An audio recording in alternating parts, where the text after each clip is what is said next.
Yaya lang yan. Kaya cup noodles lang ang bagay sa kanya. Napatingin ang lahat sa sulok ng bulwagan kung saan tahimik na nakaupo si Lali. Hawak ang styro cup na may lutong tubig. Habang sila'y nagsasalo-salo sa steak at wine, siya na may pinagtatawanan, nilalait at kinukutya. Dapat hindi na to inimbitahan.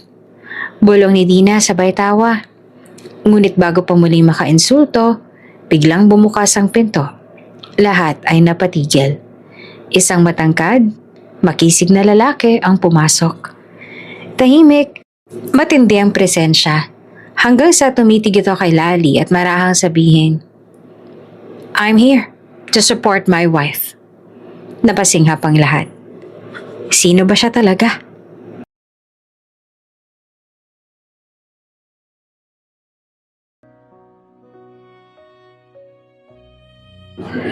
Maaga pa lang ay gising na si Lali. Sanay na siya sa ganitong takbo ng umaga. Tahimik, disiplinado, puno ng gawaing bahay. Tulad ng mga nakaraang araw, una niyang nilinis ang terrace ng mansyon. Sinundan ang pagpuhos ng tubig sa halamanan at saka tahimik na pumasok sa kusina para maganda ng almusal ng buong household. Simple lang ang kanyang suot. Lumang t-shirt, manipis na apron at nakapusod ang buhok. Sa unang tingin, iisipin mong isa lang siyang karaniwang kasambahay. At iyon naman ang totoo. Isang yaya. Pero sa kabila ng katahimikan niya, may lalim ang mga mata ni Lali. Tila ba may iniingatang mundo na ayaw ipakita sa iba. Habang pinupunasan niya ang lamesa, napansin niya isang sobre sa ibabaw ng tray ng tinapay. Maayos ang pagkakalagay nito. At tila hindi basta iniwan lang. May pangalan siyang nakasulat sa harapan. Lali Angelique Mendoza. Nakaprint sa mamahaling papel. May disenyo sa gilid. At may amoy na parang mamahaling pabango. Napakunot ang noon niya. Para sa akin ba to? Bulong niya sa sarili. Tahimik niyang binuksan ang sobre. At doon ay nabasa ang mga salitang nagpatigil sa kanyang mundo. Imbitasyon. Inaanyayahan ka sa Grand Reunion ng Batch 2009 ng St. Cecilia's Academy. Sabado, alas 6 ng gabi, Chateau Rivera Resort and Events Place. Formal attire required. Once a saint, always a saint. We'd love to see you again, Lali. Tila unti-unting lumamig ang kanyang palad. Hawak-hawak pa rin ang sobre, pero ang atensyon niya ay lumipad na sa malayo. Reunion? Batch 2009. Ilang taon na nga ba mula noong huling araw niya sa paaralang iyon? Ang mga mukha, pangalan at classroom na dati ay araw-araw niyang dinadaanan. Ngayon ay parang malalabo ng anino sa kanyang isipan. Hindi siya active sa social media at wala rin siyang koneksyon sa karamihan sa mga kaklase niya noon. Kaya't ang tanong ay malinaw, bakit siya naaalala? Tahimik siya naupo sa bangkito sa gilid ng kusina. Hawak pa rin ang papel, may halo itong gulat, kaba at pagtataka. Sa isang iglap ang simpleng araw niya ay biglang naging malabo. Lumipas ang ilang oras pero hindi maalis sa isip na Lali ang imbitasyon. Habang naglalabas sa labas, paulit-ulit niyang binabalikan ang nilalaman ng sulat sa isip niya. Formal attire required. Parang nag-ibang tibok ng kanyang puso sa parte na iyon. Tumayo siya, binitiwan ng sinampay at tumiretso sa kanyang kwarto sa likod ng bahay. Maliit lang ang silid. May kama, lumang electric fan at isang lumang aparador. Binuksan niya ang aparador at marahang hinilang ilang piraso ng damit na halos wala ng kintab sa sobrang gamit. Wala siyang matinong formal wear. Isang simpleng dress ang meron siya. Kulay beige na minsan ginamit niya bilang abay sa kasal ng kapatid ng amo niya. Iyon ang pinakamaganda niyang damit. Pero sapat ba yon? Sa Chateau Rivera pa talaga? Bulong niya habang nauupo sa kama. Narinig niya ang lugar na iyon, isang mamahaling resort na karaniwang venue ng debut, kasal at executive events. Sa lugar pa lang, parang sinasabi na maganda ka kung pupunta ka. Pero higit pa sa usapin ng damit at venue, ang talagang bumabagabag kay Lali ay ito. Bakit siya inimbita? Hindi naman siya naging aktibo sa alumni group. Wala rin siyang ideya kung sino ang mga organizers ng event. At higit sa lahat, wala siyang gaanong naging matalik na kaibigan noon. Parang may bumubulong sa kanya na wag nang umasa. Baka generic invite lang ito. Baka naaalala lang ang pangalan niya sa listahan. Baka naipadala lang ng sistema. Pero sa kabila ng lahat ng pangangatwirang iyon, may kung anong pakiramdam ang dumikit sa dibdib niya. Isang klaseng kirot na hindi niya maipaliwanag. Hindi dahil sa lungkot, hindi rin dahil sa kaba, kundi dahil sa pagkalito. Kung hindi siya mahalaga noon, bakit siya iniimbitahan ngayon? Kinagabihan habang naghahain ng hapunan para sa amo niyang pamilya, napapansin ng ilan na tahimik siya. Hindi siya gaya ng dati na palangiti at alerto. May lungkot sa mga mata niya, kahit pinilit niya yung ikuble sa likod ng maayos na kilos. Pagbalik sa kanyang silid, binuksan niyang muli ang sobre. Binasa niya ulit ito. Sa pangatlo, pang-apat, pang-limang pagkakataon. We'd love to see you again, Lally. Hindi niya alam kung totoo yon. Hindi niya alam kung may sinseridad sa mga salitang yon. Pero ang alam niya, sa kabila ng lahat, parte pa rin siya ng batch na yon. Isa pa rin siyang saint ayon sa eskwelahan. At kahit isang gabi lang, naguguluhan man ang kanyang puso, parang may bahagi sa kanyang gustong makita kung sino na siya sa mata ng nakaraan. Isang araw ang lumipas, wala nang matanggap ni Lally ang imbitasyon. Sa bawat tahimik na sandali ng kanyang gawain, tila hinahabol siya ng tanong na hindi matakasan. Pupunta ba siya sa reunion o hindi? Habang pinaplansya ang uniforme ng isa sa mga bata, napatingin siya sa orasan. 3:00 ang hapon. Sabado na bukas. Kalahating araw na lang at reunion na. Pero wala pa rin siyang pasya. Hindi siya makatulog ng maayos kagabi. Kakaisip sa posibilidad na baka mali lang ang imbitasyon o baka hindi siya welcome roon. Parang gumuguhit ang kaba sa kanyang sikmura tuwing maiisip na haharapin niyang muli ang mga taong matagal niya nang iniwasan. Pero sa kabila ng lahat ng alinlangan, may maliit na boses sa loob niya na paulit-ulit na nagsasabing, pumunta ka, kahit isang beses man lang. Habang nililigpit niya ang mga nalabahan, narinig niya ang maliit na yabag na papalapit. Tita Lally! Sigaw ng bata sabay yakap sa kanyang bewang mula sa likod. Napangiti siya. Oh, Elia! Anong ginagawa mo rito? Hindi ba't sinabi ko sa'yong tapusin mo muna yung coloring book mo? Ayoko munang magkulay, gusto kitang yakapin. Sagot ng bata habang nakayakap pa rin. Nakita ko kasi parang malungkot ka kanina. Napabuntong hininga si Lally. Bata man si Ella, marunong itong makaramdam ng damdamin ng iba, marunong umanawa. Kahit wala pa sa edad na dapat ay ganoong kasensitive. Ay, hindi naman. Wika ni Lally. Pilit ang ngiti. Medyo napagod lang siguro ako sa gawaing bahay. Hindi totoo yan kasi kahapon din ganyan ka. Tapos ngayon mas tahimik ka pa. Sagot ng bata. Sabay umupo sa tabi niya. Tahimik si Lally, walang imik. Pero sa loob niya, gumugulo ang emosyon.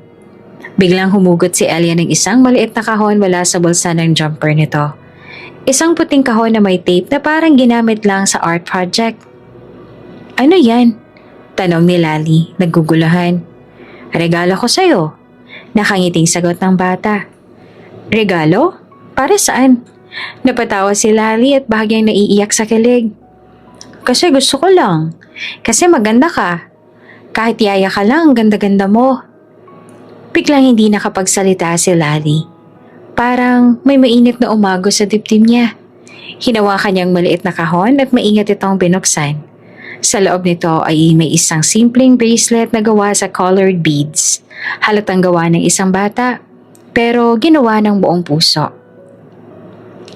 Nakita ko po yan sa bag ko nung huling art class namin. Sabi ng teacher, pwede ko raw ibigay sa taong importante sa akin. Ikaw yun. Dahan-dahan na paluha si Lally. Bakit ka umiiyak, Tita Lally? Ayaw mo? Tanong ng bata. Biglang nag-alala. Umiling si Lally. Hindi, Elia. Gustong gusto ko. Sobrang gusto ko nga eh. Kasi ikaw ang nagbigay. Yumakap muli ang bata. Alam mo, mas maganda ka kaysa sa ibang tao rito. Yung iba kasi hindi marunong magmahal. Ikaw, marunong. Natahimik si Lali. Sa napakasimpleng salita ng bata, parang may malalim na pader sa puso niyang nabasag.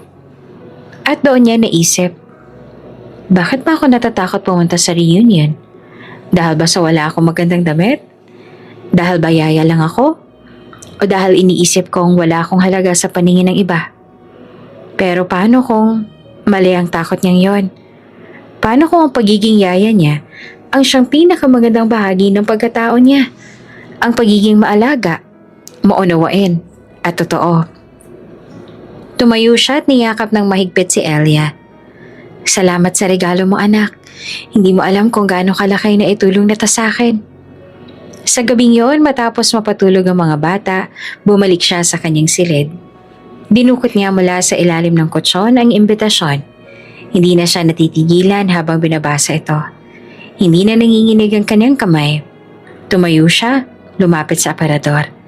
Hinugot niya ang beige na bestidang minsang isinantabi. Nilabhan ito at sinabit sa hanger. Plinansya niya ito ng maayos. Hinaplos ang tela, tsaka ngumiti sa salamin. Susuotan kita bukas. Mahina niyang bulong. Hindi para ipakita kung gaano ako kaganda, kundi para ipakita kung gaano ako karapat-dapat. Ipinulupot niya sa pulso ang makulay na bracelet na bigay ni Elia. Mas mahalaga pa ito sa kahit anong alahas. Isa itong paalala na kahit sa mata ng lipunan ay isa lamang siyang yaya. Sa mata ng isang batang inosente, siya ay isang prinsesa. At sa oras na yon, napagdesisyonan na niya. Pupunta siya sa reunion. Hindi may tatangging kabado si Lali habang papalapit siya sa Chateau Rivera Resort. Sa kanyang dibdib ay parang may marcha ng mga paa. Sunod-sunod. Mabilis, walang humpay. Suot niya ang kanyang pinakamagandang damit. Ang beige na bestidang matagal nang nakatago sa aparador. Plinansya ng maayos at sinabayan ng pulang salamin na sapatos na hiniram pa niya kay Mamang Leti. Sa kanyang pulso, nakasuot ang makulay na bracelet na gawa ni Elia. Pagbaba niya ng tricycle, agad siyang sinalubong ng tanawin ng mamahaling sasakyan. Nakaayos na puting kortina sa pasilyo at flower arc na tila kinopya mula sa bridal magazine. Napalunok siya. Huli na para umatras. Bulong niya sa sarili. Sa entrance pa lang ay marami ng matang tila sumulyap sa kanya. Mga bisita at dating kaklase. Nag-uusap. Nagtatawanan. May wine glass sa kamay pero pinili niyang hindi makipagtagpo ng tingin. Diretso siya sa registration table. Isang babae ang nakaupo roon. Naka-blazer kahit mainit. May hawak na listahan. Nang makita siya, mabilis na inilibot ang mata mula ulo hanggang paa. Good evening po, pangalan? Malamig na tanong nito. Lali Mendoza, batch 2009. Mahinahon niyang sagot. Sandaling katahimikan, tila nag-aalangan ng babae habang hinahanap ang pangalan niya sa listahan. Pagkatapos ng ilang segundo, tumango ito. Okay. Dito ka nga pala. Sabay pilit ng ngiti. Actually medyo nagsisiksika na sa buffet area ngayon pero may para sa'yo. Luminga ang babae sa gilid at kinuha ang isang cup noodles mula sa paper bag sa ilalim ng mesa. Ibinaba ito sa harap ni Lali sabay sabing, ayan muna siguro ha. Classic chicken flavor yan. Mainit na tubig na lang ipapabuhos ko. Wait lang ha. Napako ang tingin ni Lali sa cup noodles. Tila hindi siya nakagalaw. Hindi niya alam kung anong mas nakakabigla. Ang pagkain ba mismo o ang natural na tono ng babae? Na para bang karaniwan lang na ito ang ibinibigay sa mga bisita? Wala bang opsyon? Wala bang kahit kaunting konsiderasyon? Bago pa siya makapagsalita, isang tinig ang pamilyar, ngunit matalim ang boses. Lumapit mula sa likod. Ay wow, si Lali! Paglingon niya, naroon si Dina. Dating muse ng batch, palaging pasikat, at kilalang magaling manghusga kahit noong high school pa. Sa suot nitong dark green na gown na may pabakles at alahas na tila kakakuha lang sa show window ng isang luxury store, litaw ang mala Miss Universe na aura at ang dati ng masangsang na ugali. Grabe, ikaw nga. Hindi ako makapaniwala na pupunta ka talaga. Sabay tawa ni Dina. Naglalaba ka pa rin ba hanggang ngayon? Dagdag pa nito na may patagong insulto. Ngumiti si Lali. Pilit ngunit magalang. Hi Dina, long time no see. Long time talaga. Alam mo ba, ang brave mo ha? I mean, dumiretso ka talaga rito. Sa dami ng busy, nakahanap ka pa rin ng time kahit yaya ka lang ngayon? Wala sa sarili si Lali, ngunit pinili niyang humiti. Hindi siya pumunta roon para makipagbangayan. Nandoon siya para patunayan sa sarili na hindi niya kailangang ikahiya ang estado niya. Ay, by the way, sabay kuha ni Dina ng cup noodles mula sa mesa. Ito raw ang para sa'yo, pinabibigay ng committee. Tamang-tama to. 'Di ba sanay ka sa ganito kaysa sa buffet? Sabay irap at mapang-asar na ngisi. Hindi pa nakontento. Tinaas pa ni Dina ang cup noodle sa ere na parang tropeo. Guys, look who's here! Lali Mendoza! Namiss natin to, diba? Sigaw ni Dina sa mga nasa loob ng hall. Ilang bisita ang napalingon. Ang ilan ay nagkibit balikat. May ilang umiti, pero ramdam ni Lali ang hanging may bahid ng panghuhusga. May staff na lumapit dala ang isang maliit na takore. Ma'am, mainit na tubig po. Sabay buhos sa cup noodles sa Lali. Siyempre, bulong ni Dina. Kailangan niya rin ng tubig. Kaso ubos na ang baso. Cup noodles na lang din siguro yung gamitin niya, no? Halakhakan, marahan, ngunit maririnig. Hindi man bulgar, pero sapat para masaktan. Kinuha ni Lali ang cup noodles. Marahang lumayo at tahimik na naupo sa isang gilid ng hall. Hindi siya sinamahan. Wala siyang kinakausap. Hindi siya inalok ng upuan sa main table. Pero sa puso niya, pinipigilan niyang hindi magpaapekto. Sa halip, huminga siya ng malalim at pinilit ngumiti sa sarili. Hindi ko sila kailangan para malaman ang halaga ko. Sa isang sulok ng napakagarbong events hall ng Chateau Rivera, tahimik na nakaupo si Lali. Hawak-hawak niya ang cup noodles.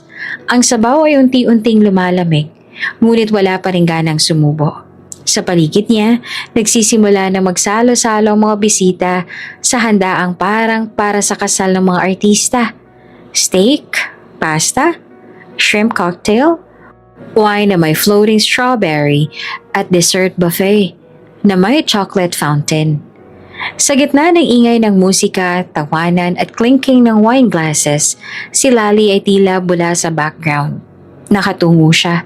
Pilit na pinapawi ang kaba habang iniikot ng plastic fork ang noodles sa cup. Isang basong tubig man lang sana. Ngunit sa halip, ang cup noodles sa pinagkainan niya ang siyang ginamit niyang inuman ng tubig. Tumingin siya sa paligid. Halos wala na siyang kaklaseng lumalapit. May ilan na lumilingon, nagbubulungan, at ang iba pa'y palihim na kumukuha ng litrato gamit ang cellphone. Click! Isa, dalawa, tatlo. May isang babaeng naka-red dress na palihim na kinuhanan siya ng video habang sinasabi, Uy, tignan mo siya! Si Yaya, oh! Ang cute! May sariling table! Sabay tawa ng dalawa pang babaeng kasama nito. Akala ko may bagong staff dito, sabi ng isa. Ay, batchmate mo pala? OMG! Lali pretended not to hear, but her grip on the cup noodles tightened. Her back straightened. She told herself, Kaya mo to. Hindi mo kailangang ipagsiksikan ang sarili mo. Narito ka, hindi para sa kanila, kundi para sa sarili mo. Pero tila hindi pa tapos ang gabi sa paglalantad ng kapaitan. Lumapit si Dina, kasama ang 4 niyang kabarkada. Mga mukhang kabatch din nila. Lahat ay bihis na bihis at halatang sanay sa pagpapasikat. Bitbit ni Dina ang wine glass at may kaunting dessert sa platito. Ay, Lali love, sorry kung hindi ka namin naalalayan kanina ha. Kunwaring malambing ang tono. Ang dami kasing tao, pero grabe ha. Ang ganda ng presence mo. Tunay kang hindi nagbago. Sabay tawa ng barkada. Napatingin si Lali. Ayos lang. Mahina niyang sagot. Alam mo, sabat ng isa sa barkada, kahit simple lang ang suot mo, may dating ka pa rin. Parang natural na yaya vibes ba? Classy in a provincial way? Hoy! Singit ni Dina. Huwag ka nga ganyan, baka sensitive si Lali. We're just being real, diba, Besh? At sa halip na itigil ang usapan, lumapit pa ang isa at kumuha ng selfie kasama si Dina habang sa likod ay si Lali. Tahimik, hindi alam na sinadyang isama sa frame. Click! Pang-meme yan. Bulong ng isa sabay tawa. Sa bawat minutong lumipas, parang lumiliit ang mundo ni Lali. Hindi dahil sa hiya, kundi sa panggugulo ng nakaraan. Hindi niya akalain na sa simpleng pagpunta sa reunion, muli siyang magiging tampulan ng mapandinlang ng mga ngiti. Pinilit niyang tapusin ang pagkain, kahit pahalos hindi niya namalasahan ng noodles, kahit pa lumalamig na ito, kahit pahalos hindi niya na magamit ng maayos ang cup dahil ginamit niya iyon bilang baso. Lahat ng iyon ay nilunok niya, kasama ng pagkahiya, galit at kaba. Ngunit sa kabila ng lahat ng iyon, pinilit niyang hindi tumayo at umalis. May isang babae na medyo nahihiya ang lumapit sa kanya. Hi, ikaw si Lali, diba? Sorry hindi ko na maalala lahat ng pangalan. Pero parang ikaw yung laging top 3 dati sa science quiz. Napangiti si Lali. Oo, ako nga yun. Pero matagal na rin yun. Mahinahon niyang sagot. Wow, ang galing mo dati. Akala ko nga magiging scientist ka or something. Tapos ngayon, hindi na itinuloy ng babae. Napansin nitong awkward na ang simula ng usapan. Ngumiti na lang si Lali at tumango. Marami talagang hindi inaasahan sa buhay, ano? Sagot niya. Sa di kalayuan, muling nagbulungan sina Dina at ang barkada. Nakaka-awkward talaga siya. Parang nasa maling venue. Ani ng isa. Pero admit it, sabat ni Dina. Ang galing niyang magtimpi Kung ako yan, matagal ko nang question kung bakit may reunion. Sabay-sabay silang nagtawanan. Ngunit sa mga mata ni Lali, hindi na luha ang namumuo. Hindi na takot, kundi determinasyon. Pumunta siya roon para patunayan ang kanyang halaga, hindi para ipagsigawan ng kayamanan o estado. At kahit ilang beses pa siyang pagtawanan, may paninindigan siyang hindi kayang gapiin ng pangmamaliit. I am more than this dress, more than this cup, more than your cruel smiles. Bulong niya sa sarili habang dahan-dahang pinunasan ng bibig gamit ang tissue at muling tumingala. Wala siyang yayabang, wala siyang patutunayan. Pero sa kanyang katahimikan, may lakas. At sa mga mata ng makatao, siya ang may dignidad na hindi kailanman matutumbasan ng buffet o wine.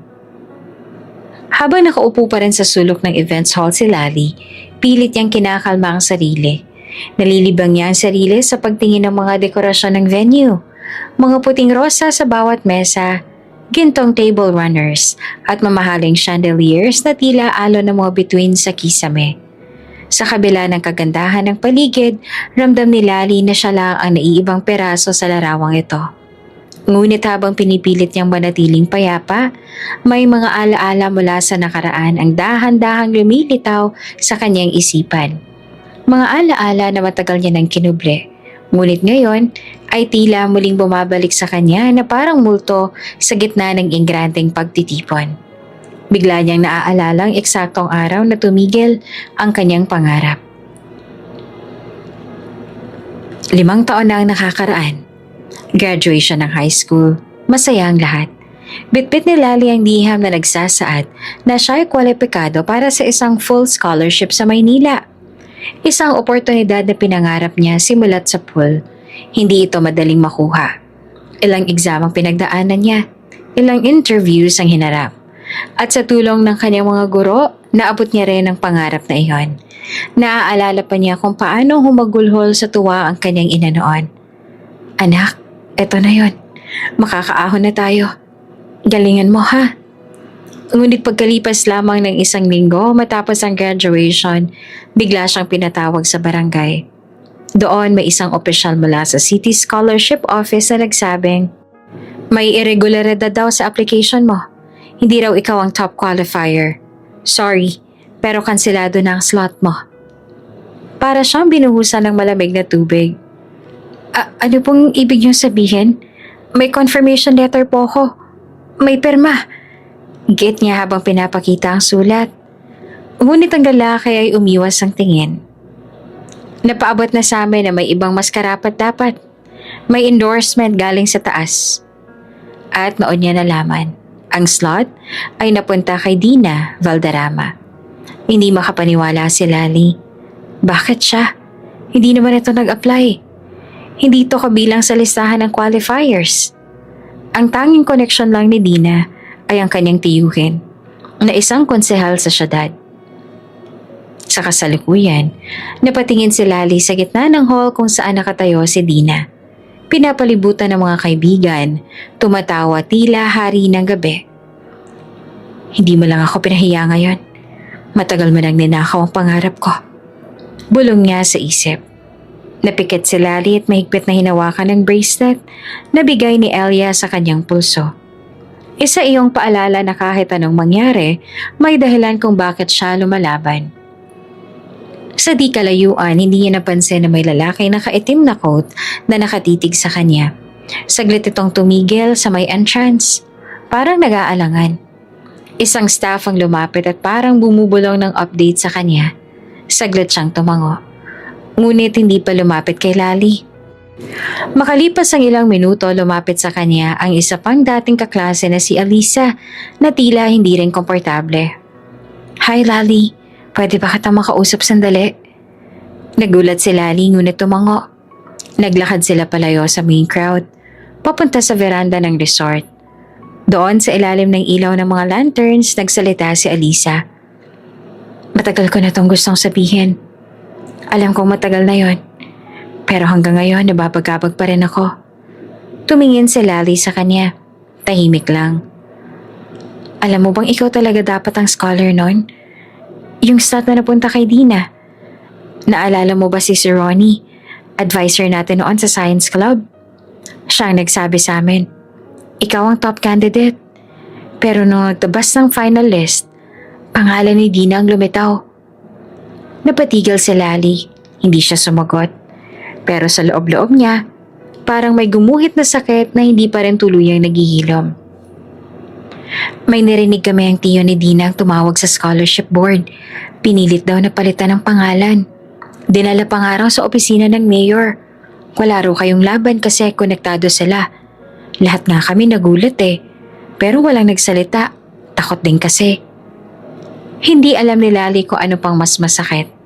Ang pagkumpirma ng matagal niya ng hinala o ang pag-alam na alam pala ng iba pero walang kumibo.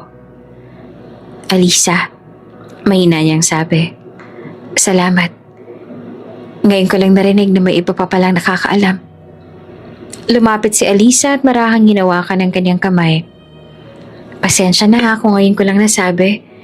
Ngayon lang ako nagkalakas ng loob Pero gusto ko lang malaman mong hindi mo kasalanan na nawala yung pangarap mo. Kinuha yun sa'yo. Tumango si Lali. Ramdam niyang namumuo na naman ang luha sa kanyang mga mata. Pero pinigilan niya ito. Hindi ngayon. Hindi rito. Hindi sa harap ng mga taong minsan ay tinuring siyang wala. Salamat Alisa. Malaking bagay to sa akin. Sagot niya habang pilit pinapatatag ang sarili. Bumalik sila sa loob ng hall. Sa kanyang puso, may bagong init na bumalot. Hindi na siya tahimik lang nayaya sa sulok ng bulwagan. Alam niya na kung saan siya pinabagsak at alam na rin niya kung sino ang dahilan. Pero hindi siya pupunta sa gera gamit ang galit. Pupunta siya, dala ang dignidad. At ang totoo sa gabing yon, nagsisimula ng gumalaw ang kapalaran. Sa loob ng events hall ng Chateau Rivera, lalong lumalalim ang gabi. At ang tawanan ay lalong lumalakas. Mga dating magkaklase ay tila muling naging mga estudyante sa tuwa. May kanya-kanyang mesa. May kanya-kanyang reunion glow up. Ang ilan abala sa pag-selfie. Ang iba naman ay tahimik na nagkukumustahan. Sa gitna ng marangyang kaganapan, tila walang puwang ang mga alalahanin ng nakaraan. Ngunit sa isang sulok, si Lali ay naroon pa rin. Tahimik, nakayuko sa kanyang cup noodles na halos hindi na malamig. habang pilit na nilalabanan ng init ng mga matang tila binubusisi siya sa bawat galaw. Sa kabila ng mapanlait na bulungan at palihim na tawanan, nananatili siyang tahimik. Parang batong pilit pinatatatag sa gitna ng bagyo. Samantala, sa labas ng main gate ng Chateau Rivera, isang bagay ang unti-unting humahawi sa normal na takbo ng gabi. Isang itim na luxury SUV na may malalaking gulong at tinted windows ang dahan-dahang huminto sa harap ng events venue. Maingat ang pagkakapreno. Halatang sanay ang driver sa paghatid ng mga VIP. "Sir, andito na po tayo." Bulong ng tsoper mula sa harapan. Kasunod ng SUV ay isa pang sasakyan na kulay gray. Isang security escort. Sa loob nito, dalawang lalaking nakaitim na barong. Halatang hindi ordinaryong driver kundi bodyguards. Tahimik ang paligid. Kahit ang mga guard sa labas ng gate ay biglang napatayo ng tweed. May isa sa kanila ang bahagyang lumapit sa SUV. Nag-aalangan kung lalapitan ba o hahayaan na lang. Bumukas ang pinto ng SUV. Mula rito ay bumaba ang isang matangkad, broad-shouldered na lalaki, nakaitim na coat, naka-polished leather shoes, at may suot na wristwatch na sa itsura pa lang ay aabot na sa 3 buwang sweldo ng ordinaryong empleyado. Hindi siya nakakorbata, ngunit ang presensya niya ay higit pa sa opisyal. Tahimik pero matindi ang dating. Ang kanyang mga mata ay malamig, matalas kung makatingin. Halatang galing siya sa mundo ng kapangyarihan. Isang taong hindi kailangang magsalita para irespeto. Kasunod niya ay bumaba rin ang 2 bodyguards. Lumilingon-lingon ang mga ito sa paligid. Waring tinitcheck ang seguridad bago lumapit sa gilid ng kanilang amo. Sa smoking area ng resort may ilang bisita na napaangat ang tingin. "Uy, sino yun?" tanong ng isa pa. "Parang artista," sagot ng isa pa. "Hindi artista yan. Parang nakita ko na yan sa business magazine. CEO ata." Baka investor ng venue." Hula pa ng isa. Habang ang mga tanong ay palipat-lipat mula sa osisero sa labas, tahimik namang umakyat sa hagdanan ng entrance ang lalaki. Hindi siya nagmamadali. Bawat takbang ay may bigat. May puwersa. Ang mga guard sa pinto ay agad bumukas ng double doors. Hindi may inutusan. Sa loob ng hall, hindi pa nararamdaman ng karamihan ang pagdating ng misteryosong lalaki. Abala pa rin ang mga alumni sa programang pinangungunahan ng MC. "All right, batch 2009. Ready na ba kayo for the next surprise?" Sigaw ng host. "May pasabog ang committee tonight. Sabi nila may guest tayo. Hindi siya batchmate, pero bigating personalidad. Kaya prepare yourselves." Sa mismong sandaling yon, nagbukas ang pinto ng main entrance.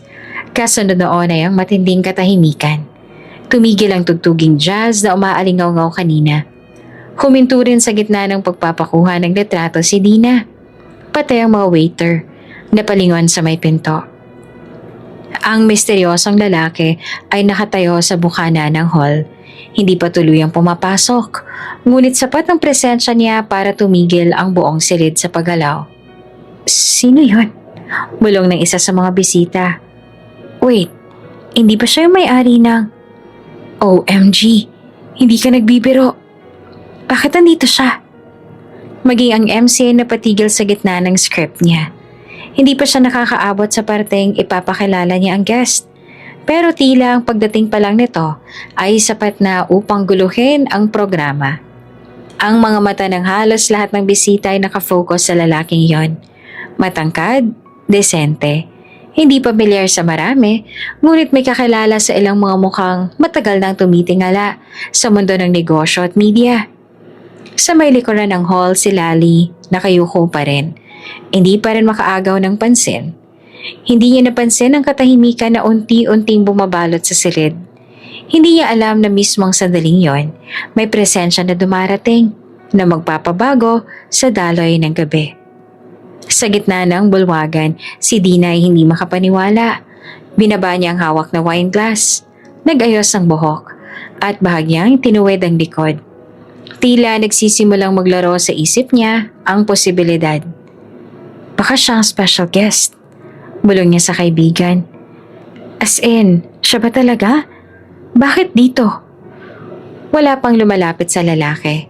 Tila lahat ay natigilan. Hindi malaman kung pupurihin, lalapitan o hahayaan lang siyang maglakad mag-isa. Ang host naman bahagyang nataranta. Dahan-dahang nagsalitang muli. I think our surprise guest has just arrived. Ngunit wala pa rin nagsalita. Wala pa rin kumilos. Tila buong mundo ay naghihintay kung saan tutungo ang lalaking dumating o kung sino ang kanyang pakay. At habang nakabukas pa ang mga pinto sa kanyang likuran at nakatayo pa siya sa gitna ng atensyon ng lahat, ang buong reunion ay unti-unting nahulog sa katahimikan. Wala pang salitang lumutawi sa kanyang bibig, ngunit isang bagay ang malinaw sa lahat. May dumating at hindi siya basta-basta.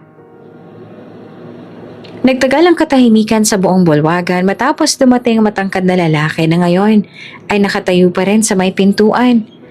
Ang mga ilaw ay tila kusa ng humina at ang background music ay kusa ng namatay. Wala sa sino man ang lakas ng loob na lumapit o magsalita.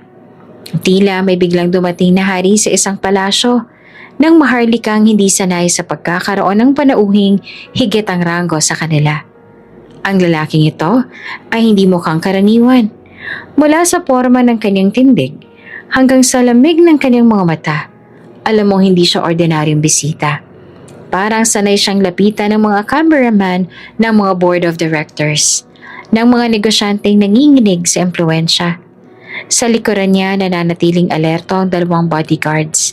Matikas, tahimik, nakasuot ng discreet earpieces. Dahan-dahan sa harap ng lahat ng nakatitig. Naglakad ang lalaki papasok sa events hall. Maingat ang bawat hakbang. Hindi mabilis, hindi rin mabagal. Sakto lang upang magsimulang bumilis ang tibok ng puso ng bawat isang naroroon. Sa kabilang dulo ng bulwagan, si Lali nakatingin na ngayon. Parang unti-unting nabasag ang katahimikan niya nang makita ang lahat ng mga uloy biglang nagsunod-sunurong lumingon sa iisang direksyon. Napatingin din siya sa pinagmulan ng tensyon. Sa bawat hakbang ng lalaki, may mga kasabay itong usap-usapan sa bulungan. Sino yan? Baka siya yung guest speaker. Bakit parang napapanood ko na siya sa balita? Hanggang sa tumigil siya sa mismong gitna ng bulwagan. Tapat sa dance floor, kung saan dati may kasiyahan. Ngunit ngayon, natigilan na ang lahat. Kinuha ng host ang mikropono. Nanginginig pa ang kamay nito habang pilit pinapakita na kontrolado pa rin niya ang programa. Good evening, sir. Welcome po sa aming reunion. Sabay hinga ng malalim. Ladies and gentlemen, please welcome our surprise guest. Biglang tumingin ang lalaki sa host. Hindi siya ngumiti. Hindi rin siya nagbiro. Sa halip, isang malalim, kalmado at diretsong boses. Tahimik, ngunit malakas na winika. Nasaan ang asawa ko? Parang may bombang sumabog sa loob ng hall. Biglang napatingin ang lahat sa kanya. Ang mga mata ng bisita ay nagulat. Ang iba ay nagtaka. Ang iba ay agad na napabulong. Ano raw? May asawa siya dito? Sino raw? Bakit sa reunion? Maging ang MC ay napalunok. Hindi alam kung paano itutuloy ang script. Si Dina na kanina pa nakaabang at inaayos ang lipstick ay napaangat ang kilay. Asawa? Dito? Sa reunion namin? Agad siyang napatingin sa paligid. Waring hinahanap kung sino ang babaeng tinutukoy. Baka ex niya nakabatch namin. Baka may tinatagong isa sa kanila? Lumapit ang host, bahagyang nangingiti. Pilit nilulutas ang tensyon. Sir, baka po may delay sa information. But, are you sure you're in the right? Biglang dumampot ng mikropono ang isang assistant mula sa program committee at bumulong sa host. Halatang may alam ito. Tumango ang host. Kumuha ulit ng lakas ng loob. Ngumiti at dahan-dahan nagsalita sa mikropono. Ladies and gentlemen, Our surprise guest tonight is no other than Mr. Sandro Salcedo. Napalunok ang karamihan. Isang babae sa harapan ay napabulalas. As in, the Sandro Salcedo? Yung tech billionaire? Yung may-ari ng Salcedo Holdings? Yung nasa Forbes Asia cover last year? Sunod-sunod na usapan ang sumabog sa hangin. Parang apoy na mabilis na kumalat sa damuhan. Lahat ay nagbulungan. Lahat ay may tanong. Pero ang pinakamalaking tanong sa kanilang lahat ay iisa. Asawa niya? Sino? Nandito ba? Tumingin muli si Sandro sa buong crowd. Dahan-dahan ang ikot ng kanyang paningin. Para bang hinahanap ang isang mahalagang bagay o tao.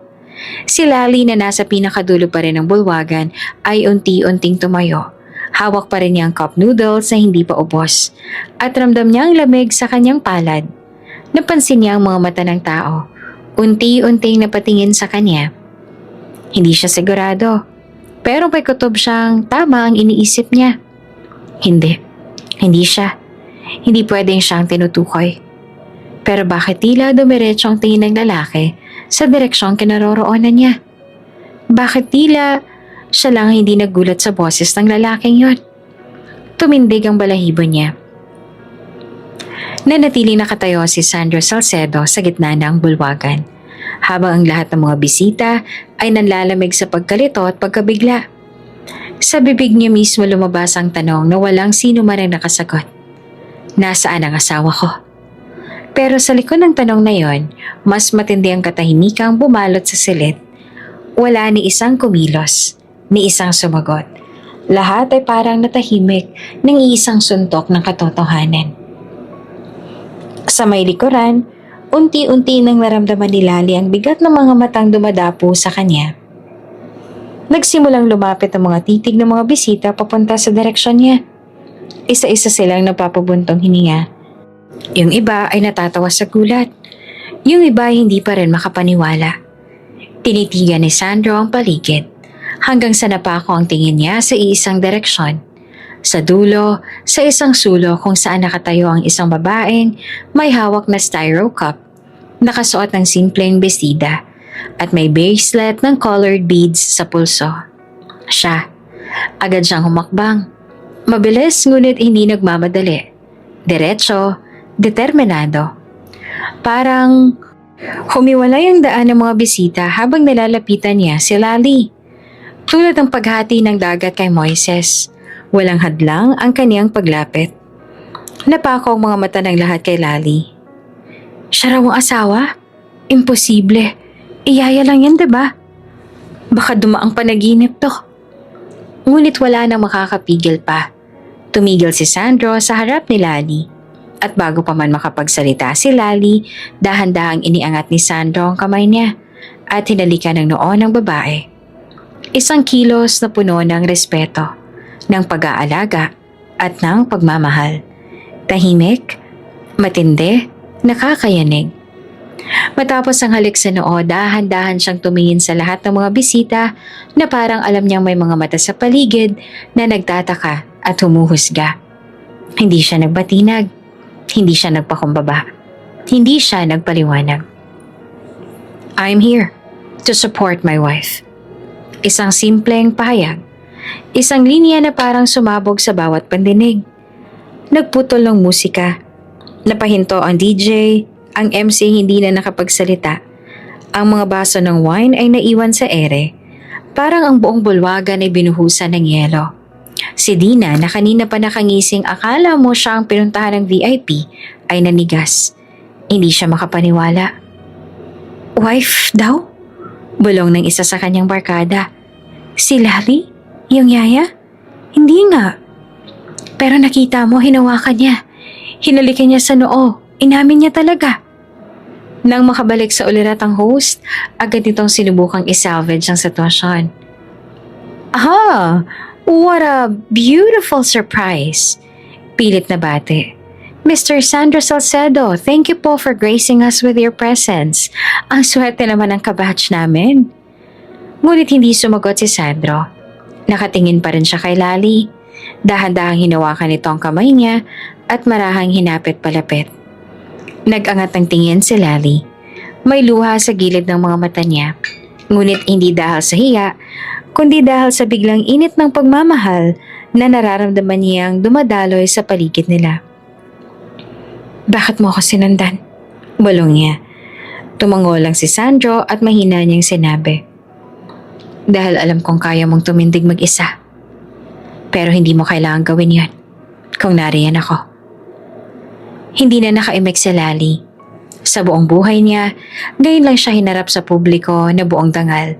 Hindi bilang yaya, hindi bilang tauhan, kundi bilang asawa ng isang lalaking tinitingala ng lipunan. Ang ibang bisita ay unti-unting napapalakpak. Pero ramdam mong awkward ang pagsisimula. Yung iba ay tila napipilitang umiti, habang ang iba naman ay hindi makatingin ng diretso sa mag-asawa. Biglang may sumigaw sa gilid, "Uy, Lali! Dapat sinabi mo agad. Baka nagpa-cater pa kami ng mas magarbo." Sabay tawa ulit. Pilit, pakitang tao. "Dina, di ba kilala mo to? Close kayo ni Lali, di ba?" Biro pa ng isa. Ngunit si Dina ay hindi na kumikibo. Nanlalim ang mga mata. Natuyo ang lalamunan. Hindi niya alam kung saan ibababa ang tingin. Wala na ang dating kumpiyansa. Parang siya ngayon ang nasa sulok, tahimik, pinapanood at pinagtatawanan ng tadhana. Ang mga waiter ay biglang lumapit kay Lali. "Ma'am, would you like to transfer to the VIP table?" Tanong ng isa. Ngunit tumanggi si Lali. "Dito na lang ako, komportable ako rito." Napangiti si Sandro. "Kung nasan ka, doon ako." Lalong humanga ang ilang tahimik na kaklase. May ilan sa kanilang lumapit at nag-sorry. "Sorry Lali, hindi namin alam. Hindi rin namin alam kung paano ko ituring kanina. Grabe ka, nakaka-inspire ka pala." Ngunit si Lali hindi nagpakitang mahinanakit. Tahimik lang siyang ngumiti. Wala siyang kailangang ipagmalaki dahil alam niyang hindi niya kailanman kinailangan ng yaman para patunayan ang halaga niya. Pero ngayon, ang mundo na mismo ang tumayo para kilalanan siya. Hindi bilang tauhan, kundi bilang asawa ng isang bilyonaryo. At higit sa lahat, bilang babae na may sariling dangal. Ang lihim na Lali. Habang nakatitig sa magkahawak na kamay ni Sandro at Lali sa harap ng lahat, hindi maiwasan ng mga dating kaklase ang magbulungan. Hindi sila makapaniwalang ang babaeng tinatawanan, pinagtawanan at hinamak ay siya palang kabiyak ng isang bilyonaryo. Ngunit sa likod ng ito, may kwento. Isang tahimik na kwento na kung paanong nag-ugat ang lahat. Isang taon ang nakaraan. Mainit ang araw nang unang dumating si Lali sa mansyon ng Salcedo. Wala siyang inaasahan kundi ang magkaroon ng maayos na trabaho. Isang laya lang, muli. Hindi masama, pero mahirap. Ngunit ang kailangan niya noon ay hanap buhay, hindi pagmamalaki. Pagbaba pa lang niya ng jeep at tanaw na ang gate ng mansyon. Malaki, tahimik. Nakakintal ang apelyido sa mailbox. Salcedo. "Pasok ka," sabi ng guard matapos tingnan ang ID ni Lali. "Hinahanap ka ni Mang Oka." Pagpasok sa loob ng bahay, sinalubong siya ni Mang Oka, ang tagapangasiwa ng bahay. Matikas, matanda, ngunit halatang tapat. "Iyaya ka ba?" tanong nito. "Opo, ako po si Lali Mendoza," sagot niya ng magalang. Tahimik lamang si Oka. Tiningnan siya mula ulo hanggang paa tsaka tumango. "Ihanda mong sarili mo. Medyo mahirap alagaan ang bata rito. Walang ibang yayang tumatagal." Nang ipinasok siya sa study room, unang beses niya nakita si Elia, isang batang babae, 6 na taong gulang, naka-uniform ng private school pero nakadapa sa mesa. Tahimik at walang reaksyon. Hawak-hawak ang lumang stuffed toy na parang walang buhay. "Hi," mahinang bati ni Lali. Walang tugon. Dahan-dahan siyang lumapit at naupo sa tabi ng bata. "Ako si Tita Lali. Gusto mo ba ng tsokolate mamaya?" Bulong niya. Pilit binubuhay ang espasyo. Tahimik pa rin si Elia, pero sa gilid ng mga mata nito, tila may bahagyang kislap. Hindi siya nagsalita, ngunit hindi rin siya lumayo. At doon nagsimula ang unti-unting pagbubukas ng puso ng bata. Mga linggo ang lumipas. Sa loob ng bahay, si Lali ay naging ilaw ng bawat sulok. Iba ang kilos niya. Hindi lang basta utos ang tinutupad, kundi may malasakit sa bawat gawain. Pinagluluto niya ng almusal si Elia, tinutulungan sa homework, at inaakay pa habang natutulog sa gabi. Hindi na umiiyak yung bata tuwing gabi.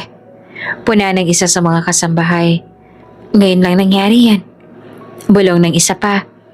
Pero sa kabila ng mga papuri, si Lali ay tahimik. Hindi siya nagpapasikat. Wala siyang hinihingi. Ang meron lang siya, puso. Isang gabi, dumating ang isang sasakyang mamahalin sa harap ng mansyon. Bumaba ang isang lalaki. Matangkad, formal, malamig ang aura. Sir Sandro?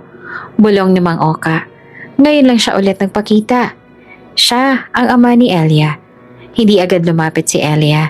Nanatili itong nakatago sa likod ni Lali habang tinitingnan ng ama mula sa di kalayuan. Anong ginawa mo at naging malapit sa anak ko? Tanong ni Sandro na malamig ang boses. Tumingin si Lali sa kanya at mahina ang sagot. Wala po. Minahal ko lang siya. Tumigil si Sandro. Tila hindi sanay sa sagot na walang sugarcoating. Ngunit hindi na siya nagtanong pa. Sa mga sumunod na araw, naging madalas na ang pagdalaw ni Sandro. Ngunit hindi siya palakibo. Hindi siya masiyahin. Tahimik lang siyang umuupo sa tabi ni Elia habang nagdo-drawing ito. Tinitingnan lang siyang dalawa ni Lali mula sa malayo. Gusto mo bang sumali sa coloring? Tanong minsan ni Lali. Umiling lang si Sandro. Ngunit hindi nagtagal, nakita na nilang unti-unti nang sumasabay si Sandro sa mga sandaling iyon. Minsang nagluto pa si Lali ng sopas. Sabay silang kumain. Minsang tinuruan ni Lali si Elia magbasa. Nakikinig si Sandro. Tahimik, pero unti-unti, nahuhulog ang loob. Isang gabi nagkasakit si Elia. Mataas ang lagnat. Hindi alam ng staff ang gagawin. Si Lali ang nanatili sa tabi ng bata. Nagpupunas, nagbabantay, nagdarasal. Dumating si Sandro.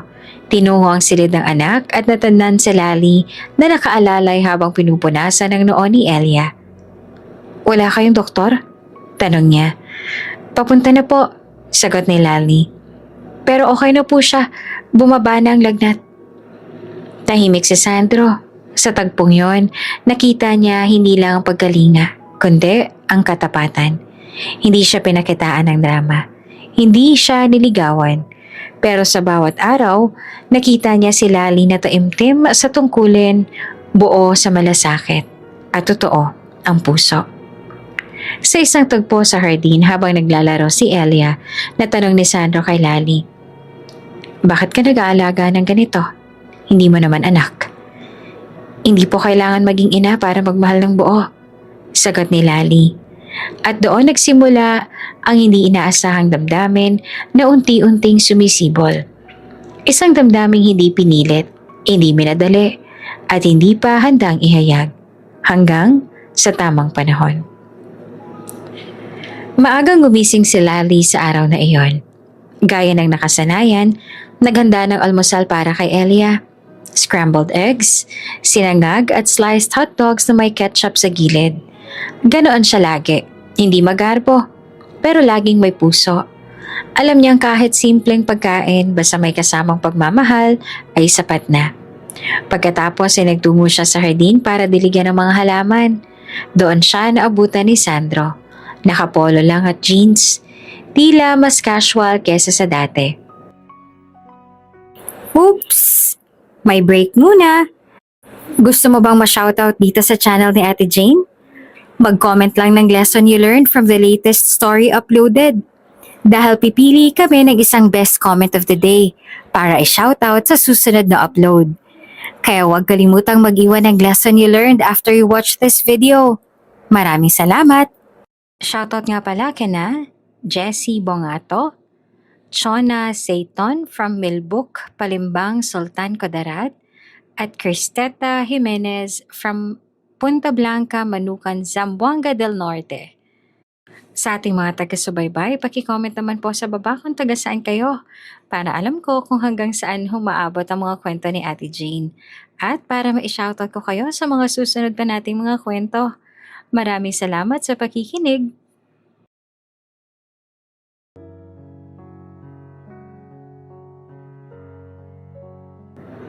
Maaga ka, sabi ni Sandro habang sinusundan siya ng tingin.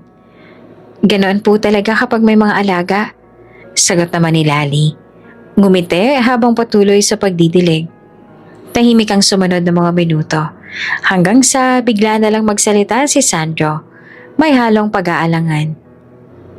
Lali, gusto ko sanang itanong kung natigilan siya. Hinintay ang susunod na salita. Pwede ba kitang makausap mamaya? Sa study room? Lumipas ang oras.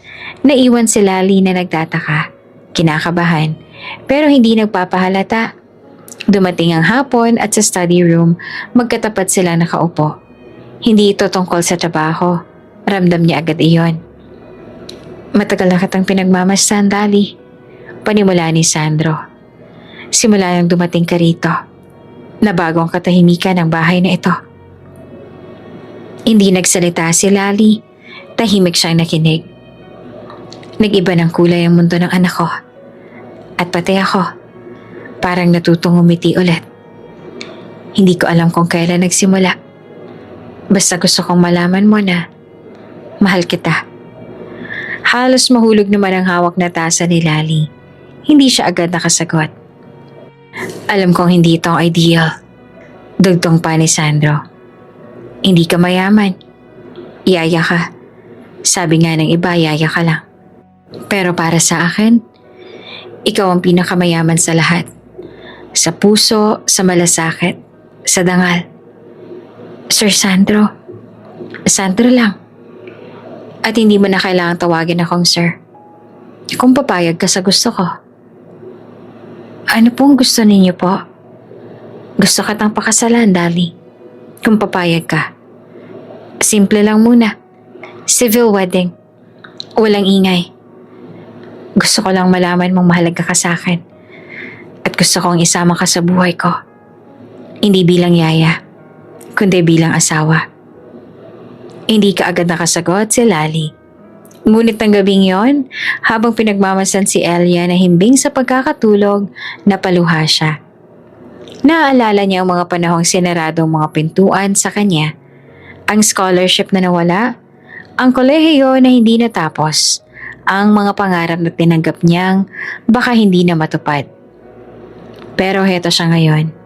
May isang taong nakakita sa tunay niyang halaga, hindi sa papel, kundi sa puso. Sa isang maliit na opisina ng City Hall, tahimik na ikinasal si Lali at Sandro. Makaraan ng isang linggo, si Ellie ang flower girl habang si Mang Oka ang witness. Walang engranding gown, wala ring banda o magarang bulaklak. Naka-white dress lang si Lali. Simple at eleganteng tignan. Si Sandro naman ay naka-long sleeves at maong. Ngunit ang bawat tinginan nila ay puno ng kahulugan. Hindi kailangang ipagsigawan sa mundo. Ang mahalagay, totoo. Sa hirap at ginhawa, sa lungkot at saya, sa yaman at kahirapan, ikaw ang pipiliin ko. Bulong ni Sandro habang isinusuot ang singsing sa daliri ni Lali. Tumango naman si Lali at naiiyak sa damdamin. Kahit hindi ako perpekto, pipilitin kong mahalin ka. Araw-araw. Nagtawanan si Elia sa gilid habang pumapalakpak at sa simpleng panunumpa, isang bagong kabanata ang binuksan.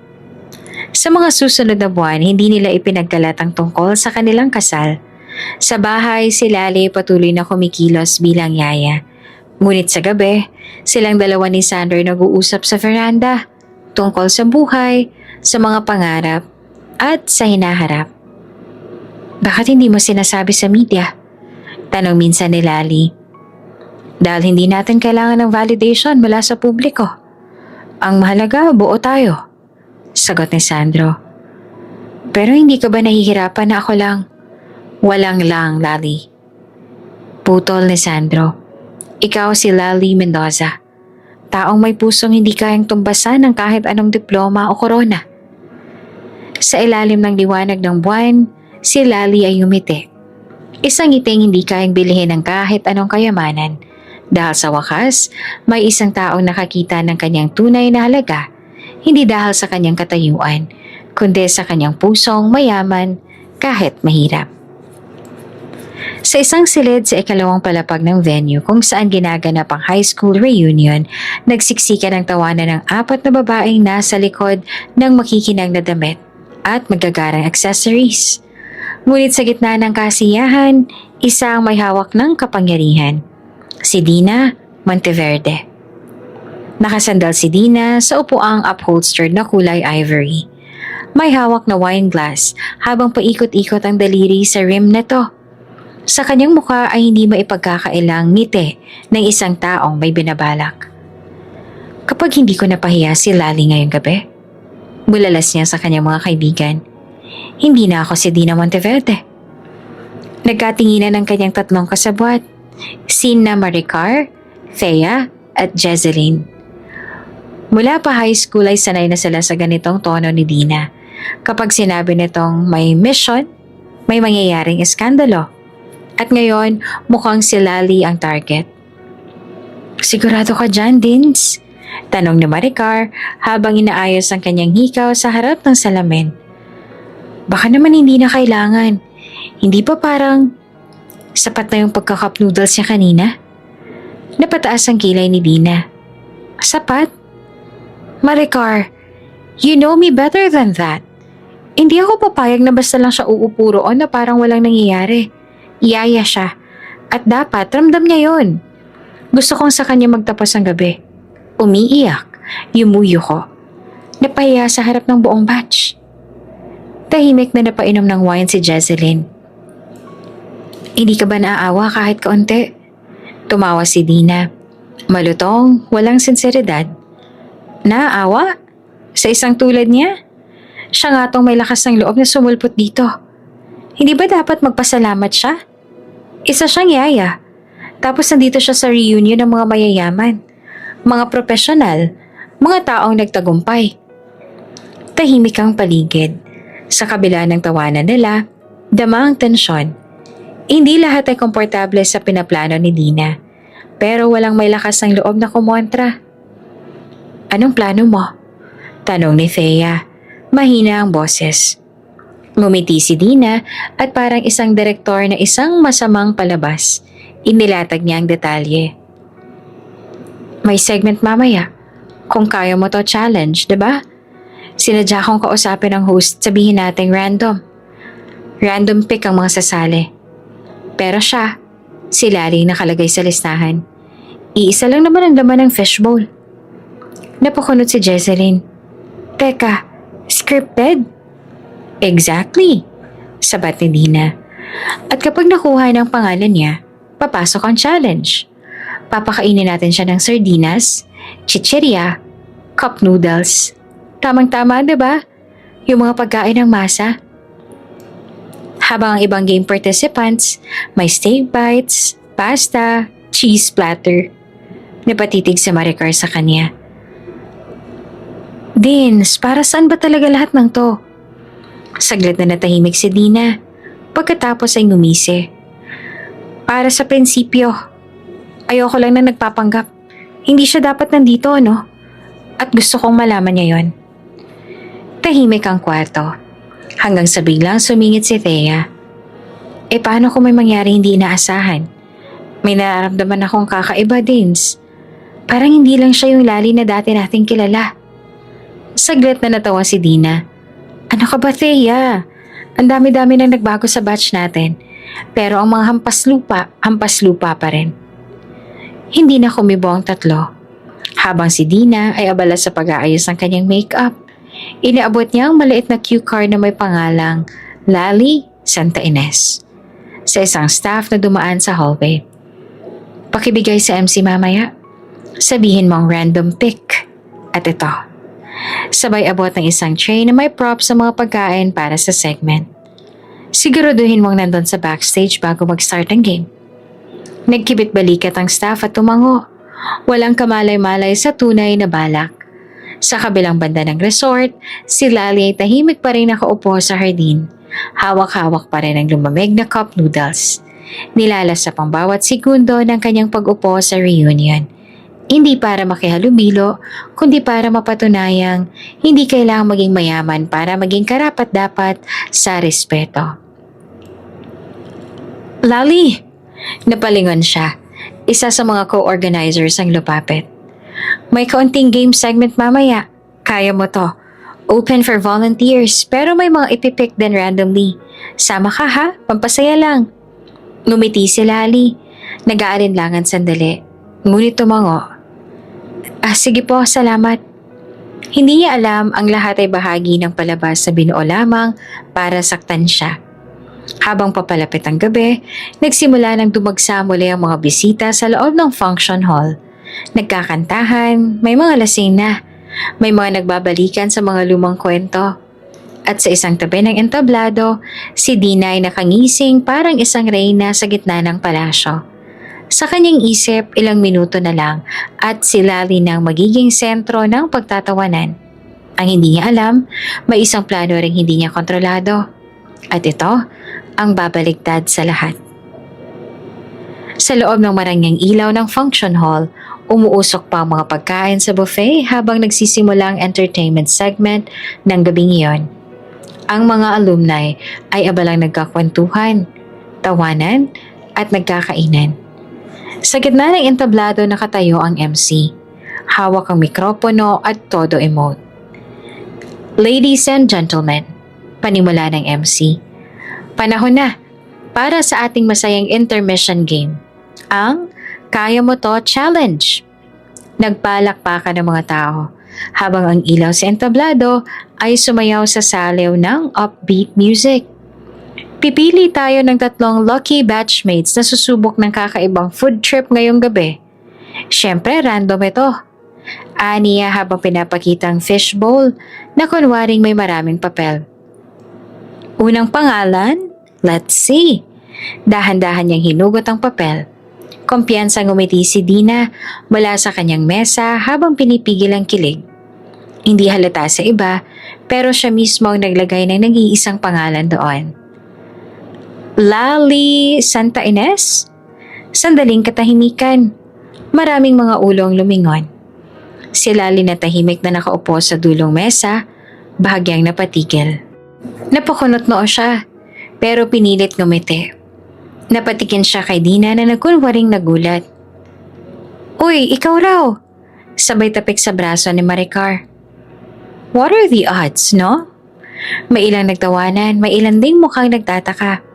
Tumayo si Lali at nag-aalangan, pero dahil wala namang masamang intensyon sa pagkakaalam niya, marahan siyang umakyat sa entablado. Isa pang lalaki at isang babae ang tinawag. Mga kilala sa batch ng mga profesional na at may sariling negosyo. Sinalubong siya ng mga ito ng may maingat na ngiti. Pero hindi rin nakaligtas sa bahagyang tingin mula ulo hanggang paa. Okay! Sigaw ng MC. Ang game natin ay simpleng food tasting. Bawat isa sa inyo ay bibigyan ng random na pagkain. Isa-isa ninyong titikman at huhulaan kung ano ito. Nagpalakpakan ng audience. Lumapit ang 3 crew members, bitbit ang trays. Unang tray, isang platitong may steak bites at creamy mashed potato. Inalapag ito sa harap ng unang contestant. Ikalawang tray, imported cheese at cold cuts na may wine shots sa tabihan. Para sa ikalawang contestant. At ikatlong tray, isang foam plate ng sardinas, isang cup noodles sa bahagya ng lumamig, chichirya at isang plastic cup ng tubig na walang takip. Para kay Lali. Tumikim ang MC. Bahagyang nagulat pero nagpanggap na walang mali. Aba, mukhang interesting ang combination ng isa dito. Natawa si Dina mula sa audience. Tamang-tama yan sa panlasa ng yaya. Sigaw niya, sabay tawa ng malakas. Biglang sumabog ang tawanan sa silid. May iba pang sumigaw. Uy, Lali, favorite mo yan, diba? Habang ang iba na may palihim na kinukuhanan ng video ang tagpo gamit ang kanilang cellphone. Nanatili nakatayo si Lali. Hindi agad nagsalita. Nakaramdam siya ng panghihina. Sa dami ng tao, tila bumagal ang oras. Narinig niya ang mga tawa, ang pabulong na kotsa, ang iniwasang tingin ng iba. Tiningnan niya ang tray sa harapan niya, ang sardinas, ang malamig na noodles. Lahat ito ay normal sa araw-araw niyang buhay. Ngunit sa pagkakataong ito, ginagamit ito para ipahiya siya. "Go, Lali!" Sigaw pa ng isa. "Patingin nga kung paano kumain ng elite. Baka magkamayan." Sabat pa ni Dina sabay halakhak. Lumingon ang MC sa kanya. May bakas ang pagkailang. "Game ka pa ba, Lali?" Tumango siya. Hindi niya maintindihan kung saan siya humugot ng tapang. Pero imbes na tumalikod, kinuha niya ang tinidor at tinikman ang sardinas. Tahimik, walang imik ang ilan. Ang iba naman ay muling nagtawanan, pero si Lali ay ngumiti lang, payapa. "Lasang bahay," biro niya, kalmado pero diretso. "Lasang pangkaraniwan, pero masarap." Napatingin ang ilang bisita. Hindi inaasahan ang sagot. Ang MC bahagyang natawa, pero hindi na nagbiro pa. Nagpatuloy ang game, pero hindi na iyon naging kasing saya tulad ng inaasahan ni Dina. Sa halip na umiyak, tumakbo o mapahiya si Lali na natili itong kalmado, mahinahon at puno ng dignidad. Bumalik siya sa kanyang mesa matapos ang segment, hawak ang tray. Walang galit sa mata, walang pait sa mukha, pero dama ng lahat, lalo na ni Dina na hindi siya nawasak. Sa halip, parang mas lalo siyang tumibay. Matapos ang tila walang katapusang segment ng game, nagsimula nang bumalik ang sigla sa mesa. Tila kontento na si Dina sa naging show nila at abala na siyang pinapalakpakan ng ilang kakampi habang patuloy sa pag-iikot ng wine sa kanilang mga baso. Si Lali tahimik na bumalik sa kanyang upuan. Buhat ang tray ng sardinas at cup noodles. Mataas ang ulo ngunit mas lalong laman ang mapahusgang tingin ng karamihan. "Grabe," bulong ng isang babae sa kabilang mesa. "Totoong yaya pa raw pala siya ngayon. Sayang ang ganda sana ng mukha, pero hindi bagay sa mga ganitong okasyon," sagot ng isa sabay tawa. Sa gitna ng ingay, biglang dumilim ang ilaw sa entablado. Nagulat ang lahat. Isang spotlight ang biglang tumutok sa gitna ng stage, kung saan sa hindi inaasahang sandali, may lumapit at dumampot ng mikropono. Si Sandro. Tahimik siya nakatayo. Suot ang isang simpleng dark blazer at slacks, ngunit animo ay mas makapangyarihan pang presensya niya kesa sa kahit sinong opisyal sa event. Ang kanyang tindig ay diretsyo, ang mga matay malamig ngunit mapanuri. Sa unang pagkakataon, tila natahimik ang buong bulwagan. "Good evening," panimula niya. Diretsyong boses na tila isang guro sa klase ng katahimikan. Hindi agad kumibo ang mga tao. Karamihan ay nagkatinginan. Waring nagtatanong sa isa't isa kung sino ba siya at bakit siya nasa gitna ng entablado. Walang pagpapakilala, walang pasakalye, diretso sa punto. "I think," sabi ni Sandro habang binababa ng bahagyang mikropono upang tumingin sa direksyon ni Lali. "The joke's over." Isang iglap lang nagsimulang magkagulong mga bulungan. Ang mga kamay na kanina'y abala sa pagtawa at pagpicture ay huminto. Ang mga baso ng wine ay bumagsak sa mesa, ngunit walang pumansin. Tinitigan ni Sandro si Dina, diretsyong tingin. Walang kaba, walang pakunwari. "Alam ko kung anong klaseng event na to. At alam ko rin kung anong klaseng kabastusan ang nangyari dito," sabi niya. "May mga taong inimbitehan hindi dahil sa kung sino sila, kundi dahil may bala kayong pagtawanan sila para gawing sentro ng kahihiyan. Dahil sa hindi sila kabilang. Dahil yaya lang sila." Napayuko ang MC. Si Dina, bagamat pilit pang nagpapakatatag, ay hindi na makatingin ng diretsyo. Ang mga kaibigan niya ay nagsimulang umiwas ang tingin at ngumiti na lamang ng pilit. Ngunit si Sandro hindi pa tapos. Tahimik si Lali. Hindi siya lumaban. Hindi siya sumigaw. Hindi siya nagwala. Pero sa bawat sandaling tinatawanan ninyo siya ang tunay na may dangal. Bumaling siyang muli sa audience. Walang masama sa pagiging yaya. Sa totoo lang, mas dapat tayo yumuko sa mga taong nagsisilbi, nagmamahal at naninindigan, kahit hindi nila pinapakita. Tila nabingi ang buong venue. Wala ni isang kumibo.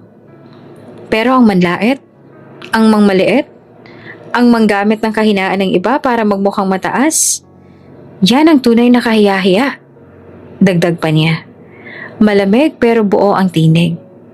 Sa isang sulok ng mesa napaluha si Lali. Hindi dahil sa kahihiyan, kundi dahil sa biglaang pagtanggol na hindi niya inakalang mangyayari sa gabing iyon. Sa lahat ng lugar, sa harap ng lahat ng dating kaklase, isang makapangyarihang tinig ang pumagitna para sa kanya. Si Sandro na hindi pa rin pinapakilala sa karamihan ay ibinalik ang mikropono sa stand. Tahimik siyang bumaba ng entablado at sa mabagal na lakad, dumiretso sa direksyon ni Lali. Walang salita, walang paliwanag. Ngunit bawat takbang niya ay parang tinig na nagsasabi, hindi siya nag-iisa. Sa susunod na sandali, may isang bulalas na tanong mula sa isang alumni. Sino ba yan? At isa lang ang sagot ng MC. Habang nakatayo pa sa gilid ng entablado, bahagyang nanginig. Ladies and gentlemen, that was Sandro Salcedo, one of the top 10 most powerful CEO in the country. Parang bombang pumutok na crowd. Ang bulwagan ay napuno ng bulungan, gulat at kilig. Ngunit si Sandro hindi na nagbigay ng paliwanag. Lumapit siya kay Lali. Hinawakan ng kanyang kamay at pinaupo ito ng maayos. Doon sa harap ng lahat ng nanalait sa kanya, itinuwid ni Sandro ang kanyang kwelyo. Humarap sa crowd at muling sinabi, "The joke's over." Nakatayo pa rin si Sandro sa gitna ng bulwagan. Nakababa ng mikropono mula sa kanyang bibig. Ngunit tila nagsisigawan pa rin ang kanyang mga salita sa loob ng bawat isa. Walang gumagalaw, walang umuubo, at kahit ang MC ay hindi alam kung paanong tatapusin ang segment. Nag-angat si Dina ng baso ng wine. Sinusubukang magkunwaring hindi apektado. Chill lang guys. Ani at pilit na nakangiti. Para lang tong game. Don't take it seriously. Pero napalingin muli si Sandro. Hindi na siya gumagamit ng mikropono. Tinig niya na mismo ang bumalot sa paligid. Game? Ulit niya. Ang manginsulto ng isang tao sa harap ng lahat? Game lang para sa'yo? Napalunok si Dina. Napansin niyang unti-unting lumalayo ang mga dating kaibigan niya. Wala na ang suporta. Lahat ay tahimik. Pinagmamasdan siya. Hindi niyo ba alam kung gaano kabigat ang maramdaman mo? Wala kang halaga sa mata ng ibang tao? Patuloy ni Sandro. Sa gabing ito maraming tumawa. Maraming pumalakpak. Pero iilan lang ang tunay na nakakita ng kabutihan. Lumingon siya kay Lali na ngayon ay nakaupo na rin, nakayuko, pilit pinipigil ang luha. Lali is not just a yaya, sabi ni Sandro ng mariin. She's one of the kindest, most hardworking, and most dignified woman I've ever known. Napatingin ang lahat sa kanya. Parang may kulong na dumaan sa silid. Alam niyo kung anong meron kay Lali? Tanong pa ni Sandro. Palapit na siya sa harap ng stage. Puso, respeto, paninindigan. Samantalang karamihan sa inyo, umikot ang tingin niya sa buong audience. Ang meron lang ay diploma at titulo na ipinagmamalaki. Pero walang tunay na pakialam sa damdamin ng iba. Nag-init ang pisngi ni Dina. Excuse me, but you don't even know us. Sagat niya tinatangkang bumangon muli sa sarili niyang pedestal. Ngunit gumiti si Sandro ng malamig. Hindi ko kailangan kayong makilala para malaman kung anong klaseng tao ang pumipili ng yaya bilang tampulan ng biro. Sagat niya. Ang klase ng tao na ang panlasa ay steak at wine lang. Pero walang malasakit kahit kanino kundi sarili. May isang babae sa audience na hindi napigilang magsalita. Pero bakit ba siya andito? Bakit kasama niya ang katulad mo? Lumingon si Sandro sa kanya, saglit na tumahimik bago marahang sumagot. Dahil siyang pinili kong mahalin. Sa isang iglap, bumuhos ang bulungan sa paligid. Ang dati katahimikan ay napilatan ng tensyon at pagkalito. Si Lali, kahit yaya, mas may puso kaysa sa inyong lahat, na puro diploma lang ang meron.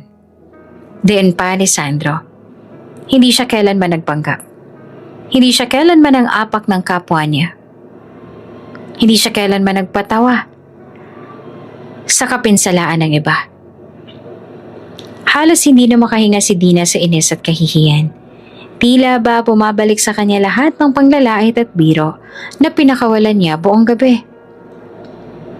Pinaka nakakahiya sa lahat. Dugtong ni Sandro. Hindi ang trabaho ng tao, kundi ang karakter niya. Ang kabastusan ninyo. Yan ang tunay na nakakababa. Napuno ng mabigat na katahimikan ng silid. May ilan ang napapababa ng tingin. May ilan ng mga matay nagdidilim sa hiya. Si Lali, bagamat gulat pa rin sa mga sinabi ni Sandro, ay hindi makapaniwala sa paninindigang ipinakita nito. Isang bahagi sa kanya ay gustong tumakbo palayo, pero isa ring bahaging nananatili. Dahil sa wakas, may bumangga para sa kanya. Maya-maya marahan ang nagsialisa ng ilan sa mga bisita.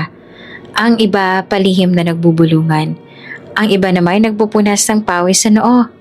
Si Dina na kanina'y pinakasikat sa buong batch ay naiwan na lang sa gitna ng spotlight. Ngayon mukhang tinamaan ng sariling trapong itinanim. Sa wakas, si Sandro ay lumapit kay Lali at marahang hinawakan ng kanyang kamay. "I'm sorry, love," bulong niya, "na kailangan mo pang pagdaanan to." Napatingin si Lali sa kanya. May bakas ng luha pero may ngiti sa labi. "Okay lang," sabi niya. Mahina pero buo. "Sanay na akong maliitin. Pero ngayon, hindi ko na kailangang patunayan kung sino ako. Ikaw na nagsabi." Tumango si Sandro at humarap muli sa crowd.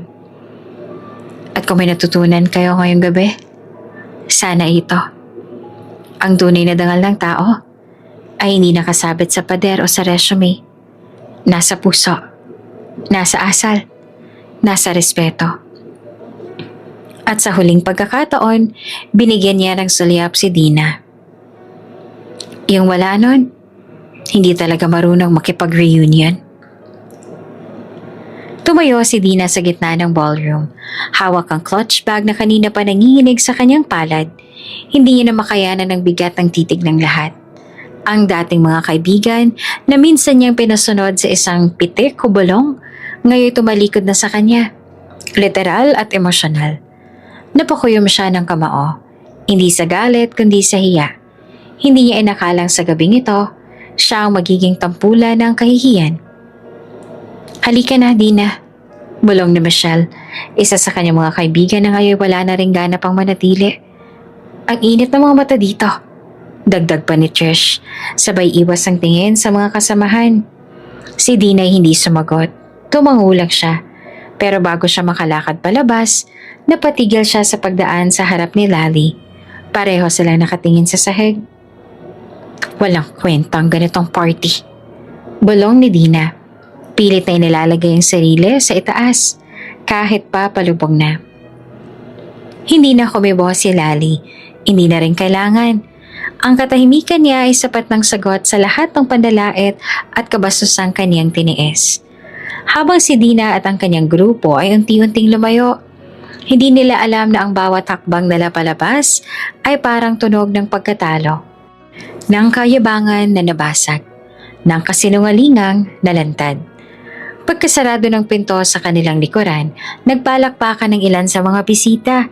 Hindi para insultuhin kundi para sa tapang ni Lali. Hindi to sabay-sabay, mga paunti-unti nag-uumpisa sa isang palad. Hanggang sa dumami at naging buo. Tahimik pa rin sa Lali, nakaupo sa parehong sulo kung saan siya una nilang pinagtripan. Ngunit ngayon, ang titig ng mga tao sa kanya ay iba na. Hindi na ito mapanlait. Ito'y may paggalang, may pagkilala.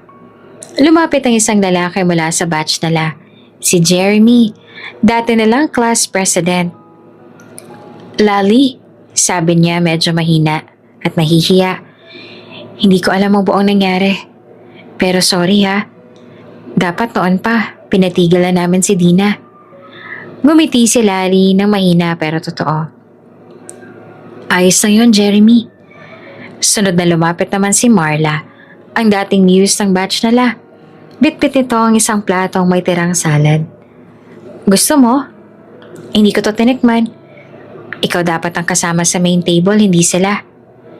Aniya sabay sabing, pasensya na rin Lali ha. Sobrang babaw ko noon. Okay lang, sagot naman ni Lali. Ang mahalaga ngayon, nagkakaintindihan tayo.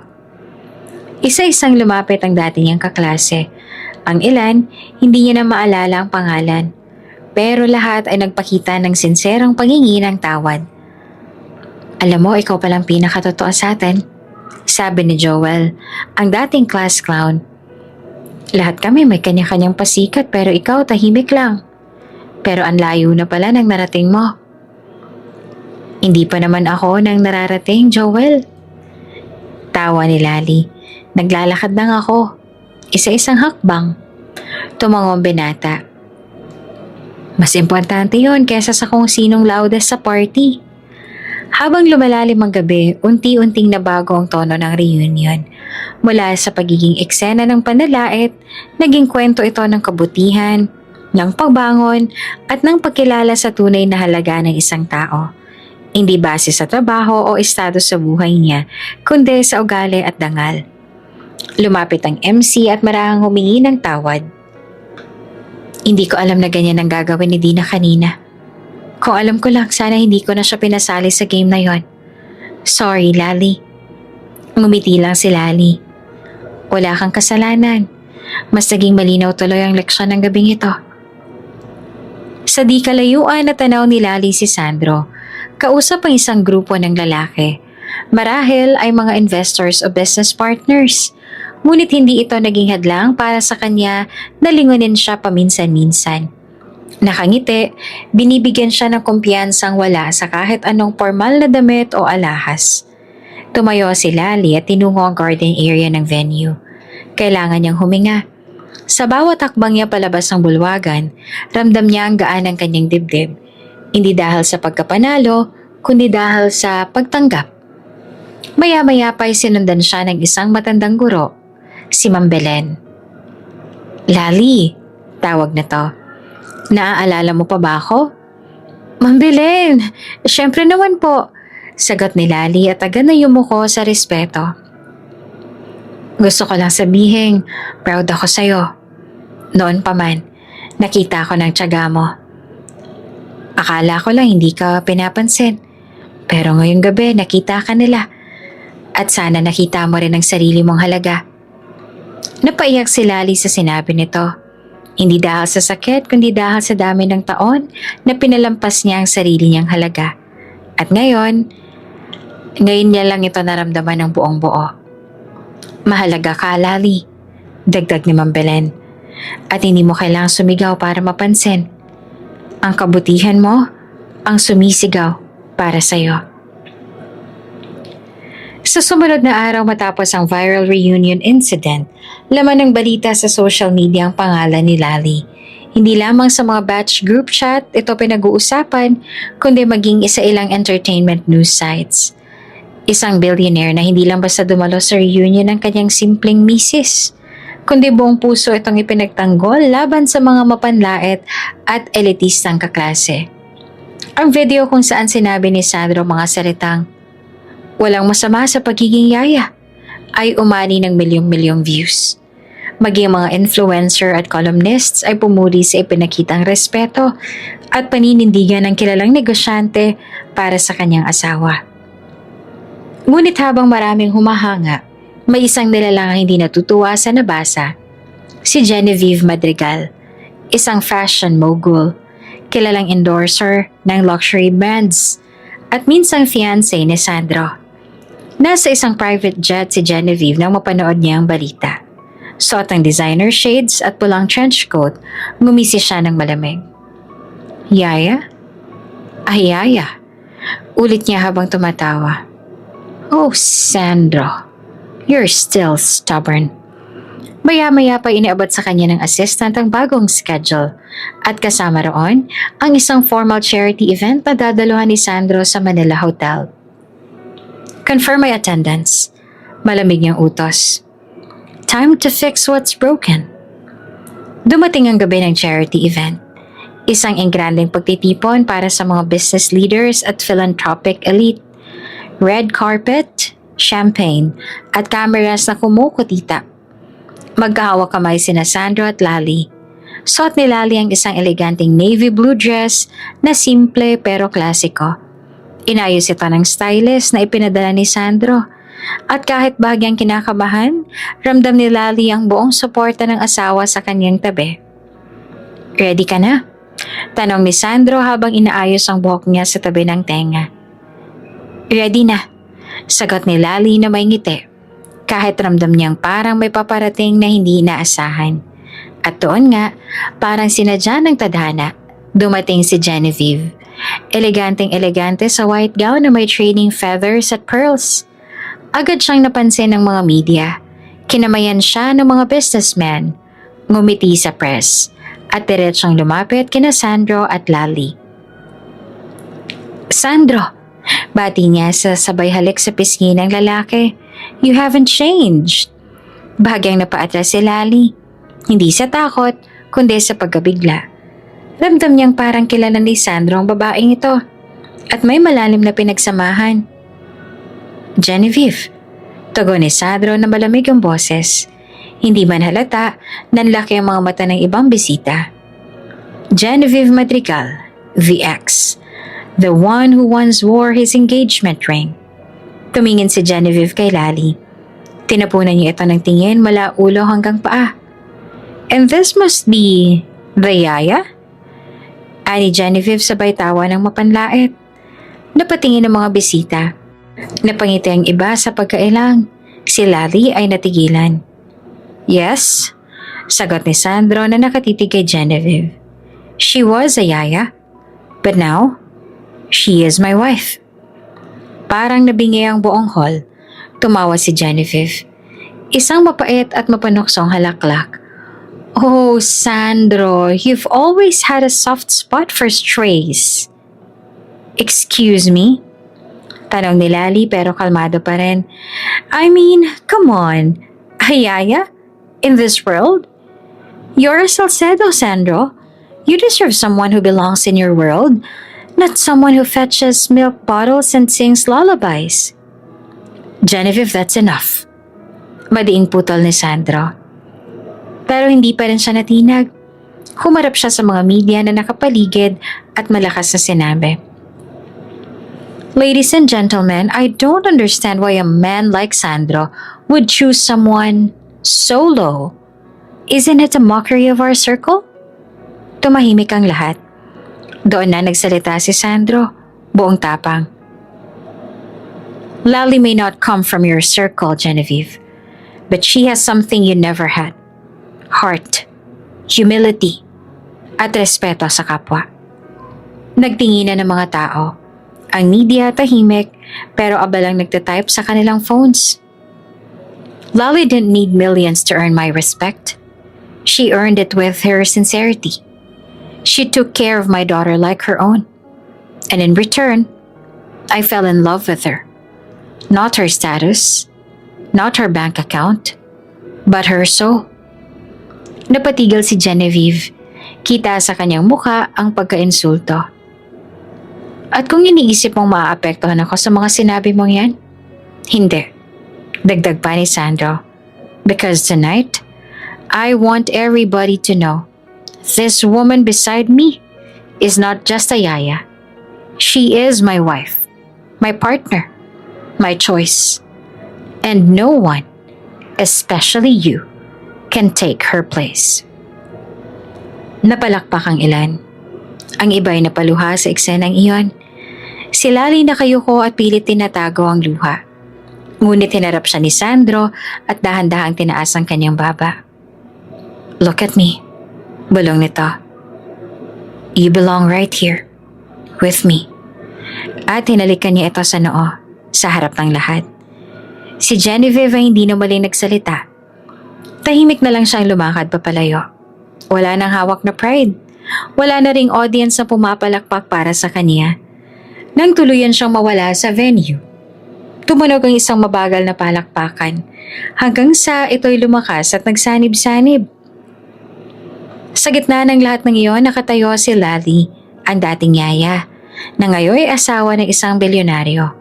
Pero higit pa doon, isa siyang babae na pinili hindi dahil sa forma, kundi dahil sa puso. Ang hangin ng gabi malamig ngunit may halong kilig at hindi maipaliwanag na kasiyahan sa Grand Ballroom ng Prestigio Hotel. Pagkatapos ng charity gala kung saan matapang na hinarap ni Sandro ang dating fiancé nitong si Genevieve, hindi maikakailang naging usap-usapan ang pangyayari. Maging ang mga dating kaklase ni Lali na dati tahimik o mapanghusga, ngayon ay may bagong tingin sa kanya. Hindi na yaya, kundi isang babaeng may dangal at lakas ng loob. Kasabay ng huling bahagi ng programa, muling bumalik sa entablado ang host ng gabi. Suot nito ang makintab na tuxedo habang may hawak na sobre. Mga batchmates, panimula nito. Bago tayo tuluyang magsara ng gabi, nais naming kilalanin ang taong ayon sa inyong mga boto ay karapat-dapat na tanghaling most admired batchmate ngayong taon. May halong sabik at kaba ang mga naroon. May mga nagbubulungan, may ilang naghuhulaan. Hindi lamang dahil sa kanyang katatagan, pagpapatuloy pa ng host, kundi dahil sa kanyang kababaang loob, kabutihan ng puso, at inspirasyon sa marami sa atin. Isang maikling drumroll ang pinatugtog. At ang most admired batchmate ay walang iba kundi si Lali Almonte Salcedo. Napalakpak ang buong hall. Ang ilan taos puso. Ang iban may halong hiya sa mga dating inasal. Ngunit sa kabuuan, mainit ang pagtanggap sa anunsyo. Si Lali na noon ay tahimik lang sa sulok, ngayon ay tinatawag sa entablado ng buong respeto. Napatingin siya kay Sandro na ngumiti lamang at pabulong na sinabi, "Go love, this is your moment." Dahan-dahan siyang tumayo. Pilit pinapakalma ang sarili habang naglalakad papunta sa gitna. Hindi siya sanay sa ganitong spotlight. Hindi siya artista. Hindi politiko. Pero ngayong gabi, siya ang bida. Inabot sa kanya ang bouquet ng bulaklak at isang maliit na trophy. Ang kanyang pangalan ay nakaukit sa ilalim ng salitang, "Pinaka mamanghang kaklase."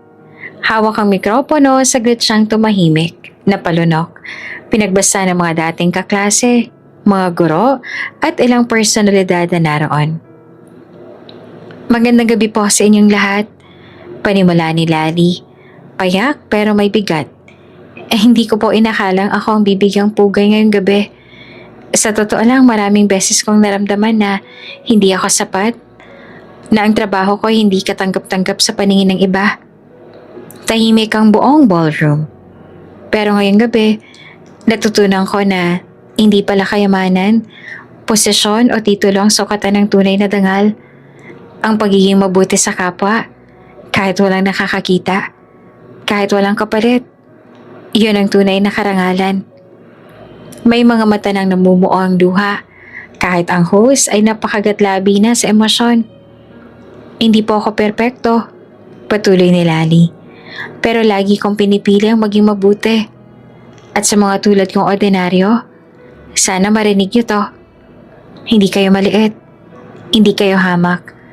Ang kabutihan ninyo, ang tunay na kayamanan sa mundong ito. Palakpakan. May mga tumayo.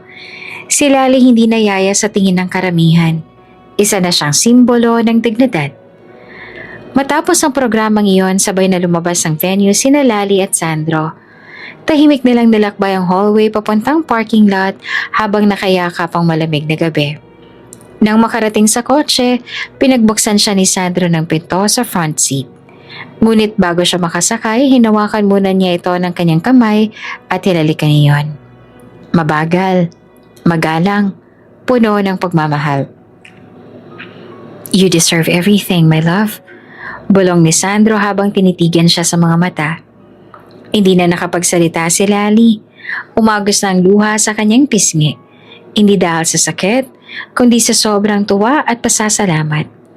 Sa loob ng sasakyan habang tumatakbo ang mga ilaw ng lungsod sa labas ng bintana, tahimik silang magkahawak kamay. Hindi kailangang magsalita. Sa gabing yon, sapat na ang katahimikan at mga titig upang ipaalam. Tapos na ang pagdududa. Tapos na ang pagmamaliit. Simula na ito ng bagong yugto, kung saan ang puso, hindi ang ranggo, ang tunay na batayan ng halaga. Lumipas ang ilang linggo mula ng kinanap ang batch reunion na nagbago ng takbo ng buhay ni Lali. Sa lahat ng sulok ng social media at balita, kumalat ang video ni Sandro. Isang kilalang bilyonaryo na tumindig sa harap ng elitistang crowd upang ipagtanggol ang kanyang asawang si Lali. Isang dating yaya.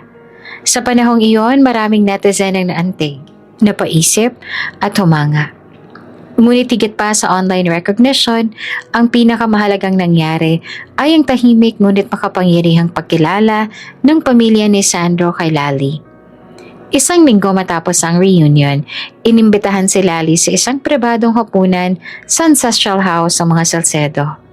Doon, unang beses niyang makakaharap ng buo ang pamilya ng kanyang asawa, ang mga Salcedo elders, ang mga kapatid at maging ang ilang matagal ng business partners. Sa kanyang suot na simpleng bestidang kulay maroon at buhok na nakaayos sa simpleng bun, halatang kabado si Lali habang hawak ang kamay ni Sandro. "Don't worry," bulong ni Sandro. "They love you the way I do." Pagbukas ng double doors ng dining hall, sinalubong sila ng ina ni Sandro, si Senyora Beatriz Salcedo.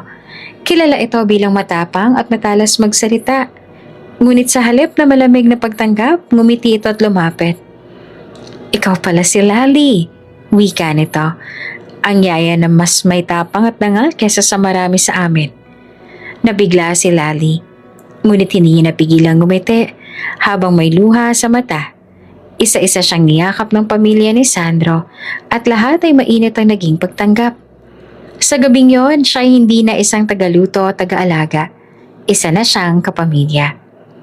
Sa sumunod na buwan, isang press conference ang ginawa sa headquarters ng Salcedo Group of Companies.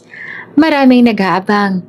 Media, influencers, business analysts. Lahat gustong malaman ang sinasabi nilang official introduction ng bagong direktor ng CSR Foundation.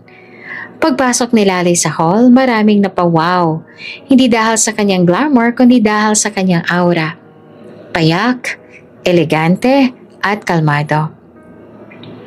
"Ladies and gentlemen," ani ng tagapagsalita, "we introduce to you Mrs. Lali Amonte Salcedo, our new CSR Director and the legal wife of our CEO, Mr. Sandro Salcedo." Nagpalakpakan ang lahat. Tumayo si Lali at ngumiti. "Marami po ako natutunan sa pagiging yaya," panimula niya. Tulad ng kung paano pahalagahan ng maliit na bagay, kung paano magtiyaga kahit walang kapalit, at kung paano magmahal kahit hindi ka kadugo. May humabol na tanong mula sa press. "Bakit po kayo ang pinili para sa posisyong ito, ma'am?" Sumagot si Sandro na nasa tabi niya. "Because this foundation is about people. And no one understands compassion and dignity better than my wife." Samantala si Elia, ang batang matagal nang inaalagaan ni Lali, ay lumaki ring maayos. Masunurin at may busilak na puso. Sa eskwelahan, palagi nitong ipinagmamalaki na ang mommy Lali niya ay superhero. Tuwing may school event, si Lali ang kaagapay ni Elia. At kahit naabala siya sa tungkulin bilang direktor ng foundation, hindi niya kailanman pinabayaan ang kanyang anak sa puso. "Mommy Lali," sabi ni Elia minsan habang sila'y nagpipiknik sa garden ng mansyon. "When I grow up, I want to help people too, just like you." Napayakap si Lali sa bata, sabay sambit. "Ang pangarap mo, nagiging totoo, kasi may puso kang mabuti." Isang hapon habang nakaupo si Lali sa veranda ng bahay nila, tinanaw niya ang malawak na taniman ng bulaklak na pinatayo ni Sandro para sa kanya. Dumating si Sandro, may dalang kape para sa kanilang dalawa. "Para saan tong taniman?" tanong ni Lali noon.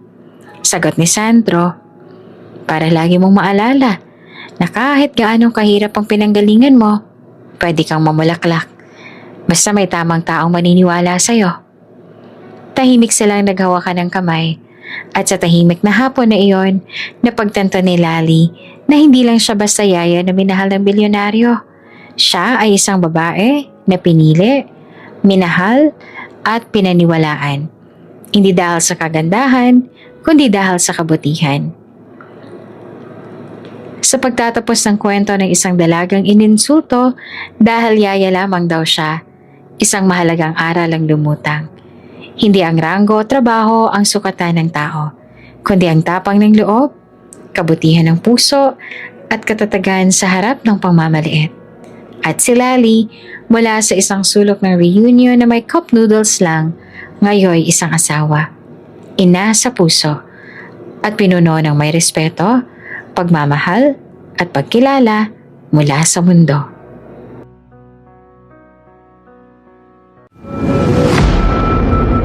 Kung bago ka pa lang sa channel na ito, Ate Jane TV, huwag kalimutang pindutin ang notification bell and subscribe button. Sana po hindi naman malaking abala sa inyo ang pagpindot ng subscribe button dahil ang kapalit po nito ay ang pagsuporta para makapag-produce ng mga libreng stories sa mga channels ni Ate Jane. Maraming salamat!